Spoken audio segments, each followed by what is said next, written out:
Baseball season is right around the corner, and astronaut Terry Virts is actually watching games from the International Space Station.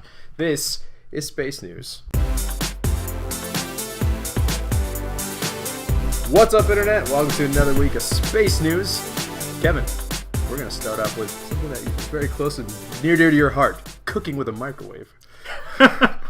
Yes. So, if you don't know, microwaves are a specific type of light, a very low energy, and astronomers can use that to observe things that could be hidden out in space. Now, when he means microwaves, he means the energy, not the box where Yes. you put your Hot Pocket. Microwave machines are named after the microwaves that they emit. Yes.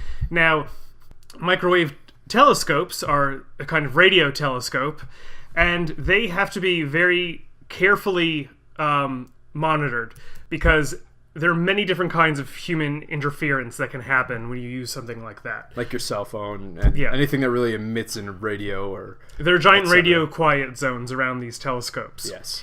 And included in that is microwave, the machine, usage. So usually they're within buildings with some kind of shielding, or the microwaves themselves have shielding. Exactly. But anyway, so the Parkes radio telescope had been seeing these errant millisecond signals, about 46 of these, mostly taking place during the day, during work hours. So they figured, okay, it's some kind of human effect. We just don't know what it is yet. And through trial and error, they found that this group of signals actually corresponded to two microwaves that they had on site. Now, normally, these are shielded, and you don't have to worry about it. Right. So the idea is microwave energy got out of these microwaves because someone accidentally put tinfoil into the microwave and it got caught in the door, forming an antenna that could transmit microwaves out of the machine and toward the telescope. Now that is obviously just a terrible idea on multiple levels. Yes. First, don't put metal in your microwave. That's Ever. usually a bad Don't do idea. that. Also, don't leave it connected inside your microwave to outside your microwave because, as we said before, you are emitting microwaves out into the world. It's not what you want to do. And typically, try and keep your microwaves more modern technology. And These microwaves are older than 27 years. Right. Also, this is probably a major reason for why they were also detecting these microwave bursts, is that because when you cook popcorn, you usually have to listen for that little pop, pop, pop sound, and when it pitters out, that's when you open the microwave before you press stop.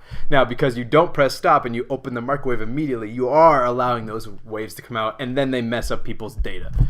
Right. So most of these were taking place in the span of like the 7-minute block on one of the days. So someone was not waiting for their microwave to stop and just kept opening and closing it without properly stopping it. Clearly an intern who was just really angry with his life. Yes. And really wanted some popcorn. But moving away from small earthly things, we're going to move a little further to suborbital things. Yes. Namely, Blue Origin. A company that is owned by the CEO of Amazon, whose name is escaping me Jeff right now. Bezos. Jeff Bezos. Bezos. I can never find the pronunciation. Basically, the guy where all your Amazon Prime money goes to. He has this very secretive and closed-off space company that he's built that is actually manufacturing new methods to get into space. Yeah, so he doesn't really invite media. No. They're waiting until their technology progresses. Now, they've had successful tests of one engine design, and the big news that came out this week was that they're going to be having suborbital tests of their new capsule called New Shepard. Good name. And it's supposed to carry about 3 astronauts. I say about because there are possibilities. You could have 2 smaller astronauts in there. And they say that it's primarily for research and just suborbital flights, so not going to the International Space Station. Right. Kind of think of it like Virgin Galactic, where you can actually purchase a ticket if you wanted to get on this thing. Now, I'm sure those prices are going to be very high because, your Amazon Prime membership has already skyrocketed in the past couple of years alone, so you can only imagine how expensive a ticket on a suborbital flight is going to be.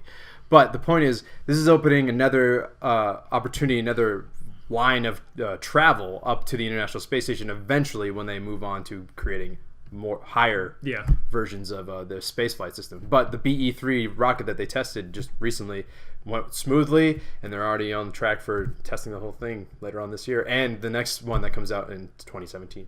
So it's exciting stuff. Yes. It's not just Boeing and, SpaceX that are out there doing these things. Yeah, we haven't talked about Blue Origin more because of that whole, no media thing. Yeah, the whole media blackout thing.